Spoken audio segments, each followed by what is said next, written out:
Welcome to UK Business Show, UK's premier business show where we feature business thought leaders, high achievers, and industry experts. Today's episode is brought to you by World Outsourcing Solutions Limited, a company that specializes in helping executive business owners with virtual assistant services and business growth systems. Here's your host, Yukai Kechidori.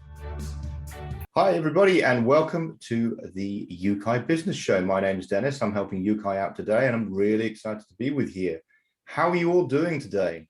I hope you're well. Yukai and I, are we well, Yukai? Are we doing well? You know what? I'm doing great, and I'm super excited about Dr. Leslie Bosch, who is joining us for the first time on the show.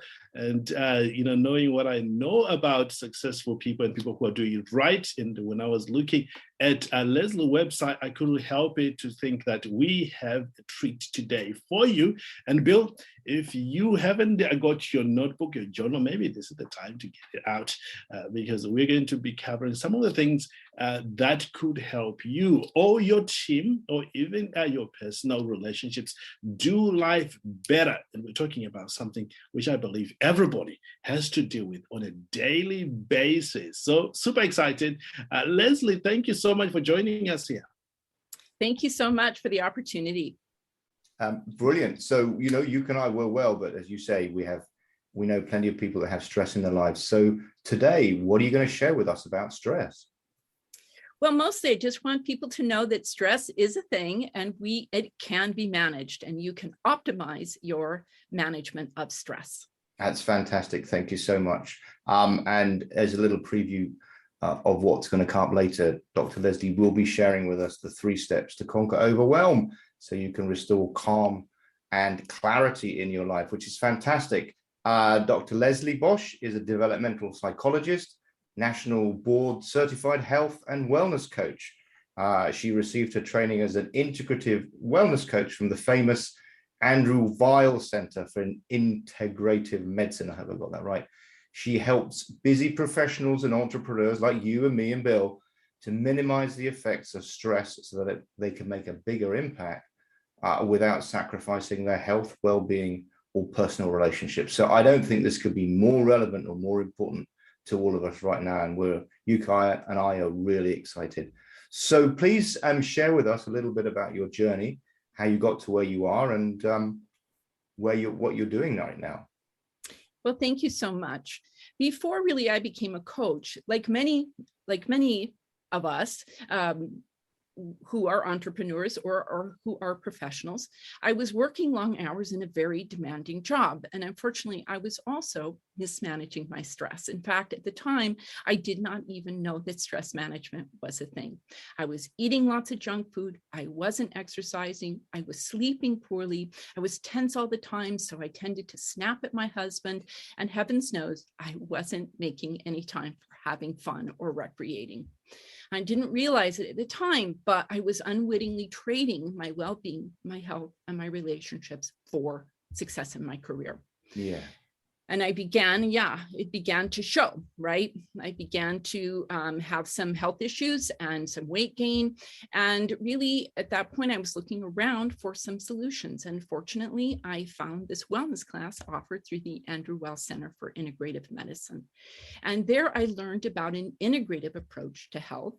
And basically, an integrative approach to health recognizes the interdependence of 7 core areas of health, including sleep, nutrition, movement, relationships, resilience, spirituality, and environment. And as you can imagine, during the class, essentially, I was encouraged to clean up my act in all of these 7 core areas of health, which I did. And after several months of concerted effort, I began to feel better. I lost some weight. I felt more relaxed. I felt more connected to my husband. Again, felt more purposeful and productive again. And I was so happy with the lifestyle changes that I made that I took my efforts to the next level and became a national board certified health and wellness coach. And now it's really my privilege to work with others to improve the quality of their lives too. Love that. Real quick, I know you work with a lot of people. Do you mind sharing maybe some of the results you're getting for your clients, so that our listeners may sort of picture what life could be when they start working with you or applying some of the principles you teach? You bet. Well, so for instance, when I started working, I had a client, her name was Amanda, and she was really struggling with her stress. When we started working together, she was a talented young therapist, and she was brimming with ambition and eager to really make a difference in the lives of the families that she served. But stress and feelings of overwhelm just kept holding her back. She felt confused, unsure, and pressured, and she really just didn't know what was getting in the way. After we started working together, she discovered and cleared a lot of the old beliefs that were keeping her from thriving. And today she's really living her dream. She's spearheading her own innovative counseling program that's fully booked and even has a waiting list. She's also more confident and self-assured than ever before. And she even has time and energy for her husband and her 3 kids, and they have time for vacations and fun things that they want to do. Love that. That's brilliant. Thank you for sharing, and thank you for sharing your own story, because it's always very powerful when you have lived experience. And the fact that the work you did for yourself was so impactful, you decided to take it to others, I think is really, really powerful. And you talked a bit about how stress took over your life when you were working hard at your career. Is there a trade-off between career and everything else, or does your course help all areas of people's lives? Absolutely. The process that I created, I created a whole program called the Stress Reset Program, and it basically consists of 5 science-backed strategies that are really designed to help people optimize their response to stress. And it essentially shows you really how to keep an eye on your stress levels, how to regulate your emotions. Emotion regulation is a really big factor, how to apply your signature strengths and core values, how to achieve and maintain a flow state, which is a really great state, and then how to talk to yourself in ways that promote mental agility and emotional well-being. So these proven strategies work together synergistically, and they help to keep you grounded and empowered, especially during those stressful situations. Sure. And that sounds wonderful, because a lot of our listeners are entrepreneurs, and there's a lot more pressure when you're an entrepreneur, because you own everything, right? And you have to wear 7 hats a lot of the time, and very many things that you're doing that aren't part of your core strengths. So yes, we carry the weight of many things, and as well as our employees. So stress, as stress and cortisol are important parts of our metabolic budget and our regulation system. You've touched on this earlier, but for our listeners out there, how can they begin to recognize when stress is taking over and having negative consequences for them? Well, some of the things that you can be experiencing when you're feeling stressed is, you might be, again, as we mentioned, feeling the sense of pressure and overwhelm. And you might also be feeling there might be some irritability. There might be difficulty sleeping. A lot of people have trouble turning their mind off. People can feel all alone, like no one really understands what they're going through, and they don't really have an adequate sense of support. They can find themselves frantically trying to get everything done, but secretly sort of feeling that they're headed for burnout or worse. They can feel like their performance is slipping. Maybe they're having difficulty concentrating, or they're having difficulty remembering things. They can be stress eating, right? They can be failing to budget time for their friends and family, because they sort of feel distracted or exhausted, right? And they might be having some sensations in their body, like they might be having tension headaches, they might be having pains in their stomach, they might be having sort of other issues. Yeah, and thank you for those pointers, because I think often in your experience, would you say that it's not just one, people have 2 or 3 of these symptoms and they all start to build up? So we'll get onto your program in a second. So where do you think people should start once they recognize the symptoms of stress in their lives? What's the first thing they should do? And then please share with us your program. Yeah, great. So if we think about that 3-step process that we mentioned for conquering feelings of overwhelm, so that you can sort of restore a sense of calm and clarity again, so that you can make those decisions that you really need to make, right, as a busy entrepreneur. I think one of the first step really is to recognize what causes these feelings of overwhelm. Believe it or not, tons of research shows that overwhelm isn't caused by your circumstances, right?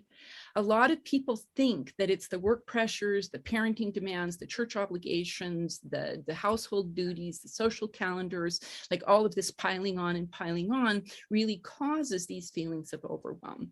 But in fact, feelings of overwhelm are caused by your thoughts. They're caused by your thoughts about your circumstances. Wow. So this is the biggest thing to really understand, because this is once you understand that it's your thoughts, well, the good news, it's the good news, the bad news. The bad news is it's your thoughts, but the good news is, while you can't always do something about your circumstances, you can always do something about your thoughts. So accepting this as the first step really can be empowering. That's really amazing, isn't it? In that sense, we look at everything that's going on around us and think that's what we have to fix. But I think you've nailed it. Where do we start? We start in here. And I love that you talk about self-compassion. So please share with us a bit more about that. Great. Well, and yes, self-compassion is a wonderful tool also that people can use. It's a different tool than the tool, sort of the 3-step process about how to conquer your feelings of overwhelm. But self-compassion definitely is a process that you can use as well. Should I tell you about which process should I go with? So I'm so sorry. Please carry on with the next 2 steps and let's come back to self-compassion. Okay, great.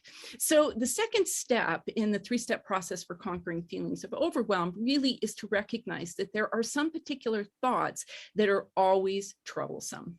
And these thoughts tend to be like should thoughts, perfectionistic thoughts, and people-pleasing thoughts. Yeah, absolutely. And what do we do with those thoughts? Yes, that's exactly right. So once we recognize that this is what's causing us these feelings as irritation, then we can stop and, work with the thought. We can challenge the thought. And this is actually step 3. And one of the things you can do is really to write down. So for instance, whatever the thought is, a should statement, for instance, and examine the evidence for and against the statement. And then basically we can write a new statement that is more realistic, more doable, more positive. And then that will help us to, again, orient ourselves to what's next.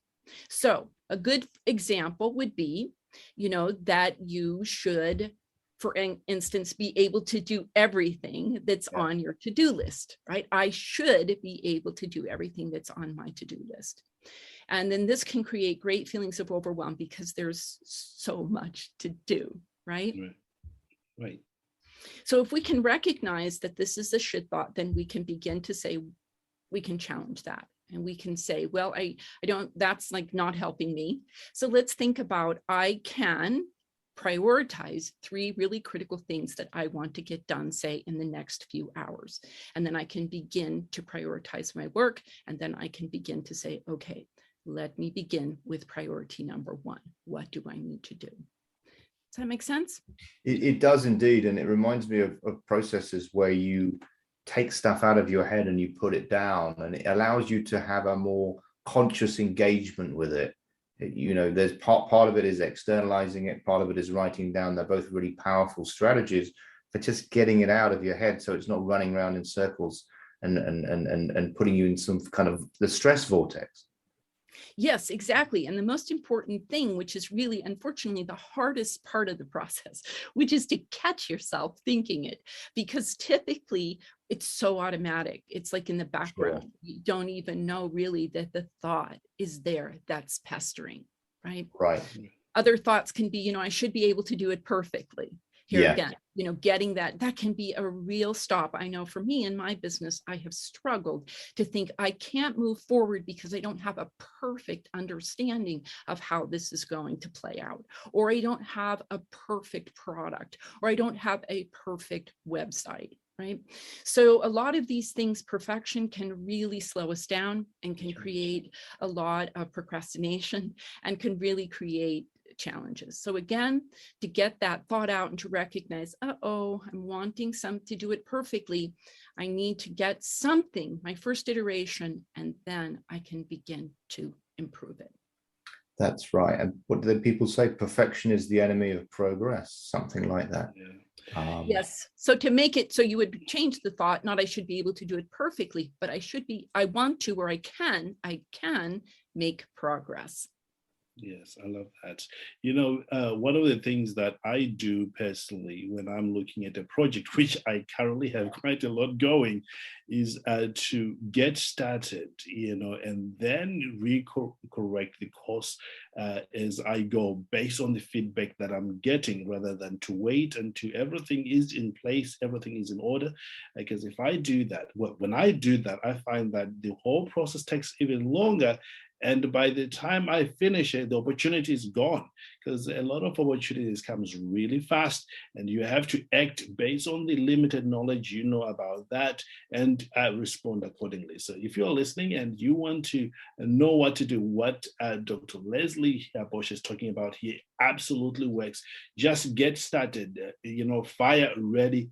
That is my principle, fire, the shotgun, and then you get ready, and then you do all the necessary thing that needs to do. That's what we do as entrepreneurs, and I believe this same. So I interrupted you, Dennis, on the Not at all. No, I think that's a really important. It's a really important point, and what traps people sometimes is the fear of judgment. I can't do this until it's perfect, because otherwise people will think that I don't know what I'm doing. And that's a difficult space to get trapped in. So does that bring us to self-compassion? Is that helpful at this point in time? Absolutely. And also even what you're saying, that is kind of the people-pleasing thought that you're having there, that I will fail if I can't please everybody, right? So I think that's another huge thing that can happen about trying to recognize that, you can't please all the people all the time, and that in some ways you do have to sort of accept that this is kind of how you find your people. By finding the people who can embrace what you are trying to do, who can hear your voice, who are interested in what you're offering. And that this is in part some of the ways that, again, as you mentioned, you can get that feedback and begin to move forward. Absolutely, because you never really know what's going to work until you've tested it with people and put it out there. And that's part of the progress, isn't it? It's part of personal growth, and it's also part of growing your business. Indeed. So absolutely. I'm reading my notes here, and I'm seeing something about negativity bias and the happiness advantage. Would you share with us your thoughts on that? Oh, I love that you're so curious about all of the different topics that we really can and I do address and deal with my clients when I'm helping them to optimize their response to stress. And as you mentioned, we have the 3 steps to conquer overwhelm. We have self-compassion as a tool, and we even have knowledge of the negativity bias and our sort of a commitment to intentionally work to balance that. So as you know, all human beings sort of are designed for survival. So essentially everywhere we go, we're looking for threats, or we're looking for problems. And so we need to just recognize that that's kind of how we're hardwired, but that's not the end of the story. We can, again, like we can manage our stress, we can manage our minds. So we can say, yes, that's true. And what else is true, right? Yes. So we can flesh out the picture and make sure that we're not just noticing the problems, but we're also noticing all the things that are working, right? Yeah. All the resources, all the people, all the opportunities, all of the other things that are available for us. And that's sort of where you can begin to change that balance, if you will, between positive and negative. Amazing. You know, we're coming toward the end of our time here together. I would like to give you an opportunity to share how people can contact you. But, you know, I couldn't help to notice what you shared in my own life. You know, people around me will tell you that I'm always a half full guy, because I've discovered that, you know, in any situation, there's far more good things happening compared to the negative. Even the worst of a situation, you know, you can train yourself to intentionally look for what is good. I will tell you a funny story. I was watching a program once, you know, and there was an accident that happened, you know, on the high street. And, you know, there were kids around. It was a movie, you know, we were watching. And this dad, a gentleman, you know, called his son and said, look, what's going on there? On, you know, where the scene was, where the accident was. The kids started saying, oh, there are people that. I said, no. Look for the person who's helpful. See what they're doing. And, you know, from that clip, I discovered a very powerful lesson that in whatever situation you find yourself, look for who is helpful, what are they doing, and clock it in your subconscious so that when you are in that environment, your mind will automatically think, what did they do? Even in a business set, when everything is not working so well, look at what is working right and how can you, you know, move that further along, and how you can carry that lesson further. So absolutely love what you mentioned there. Do tell us, Leslie, where can people find you in the event that they want to connect with you? Well, the best thing to do is to go to my website at boschintegrativewellness.com, and you spell my name like the appliance, BOSCH. And again, that's boschintegrativewellness.com. The thing that they can get a guide to the 3-step process that we're talking about here today. They can get that download there, but they can also schedule a free 20-minute consultation. And this is what I really recommend, because I always love the opportunity to meet new people, to hear about their challenges, and to really impart some suggestions that they can use to begin to get going. And if it looks like coaching is a great fit, then I can talk about that with them as well. But really, the best thing to do is to just schedule a call so that we can get to know each other. That's awesome. Well, Leslie, thank you so much for being on the call here with us. I truly appreciate that and want to wish you the very best in your endeavors. And there you have it, ladies and gentlemen. You can reach out to the team or directly to Leslie should you want to learn more about stress management and how you can do it in style. Until next time, ladies and gentlemen, live well, live with passion. Know that the best is truly, truly yet to come. Dennis, it's been a pleasure having you on the show here. And also, Leslie, thank you. Thank you so very much, Leslie. Thank you so much. Thank you for listening to UKAI Business Show. We will be back to bring you more episodes with success stories and advice straight from the experts. Want more? Check out www.ukaibusinessshow.com. Get your free trial of our virtual assistant service today. Just visit www.worldoutsourcingsolutions.com. Quote WOS18 or send us an email at support@worldoutsourcingsolutions.com.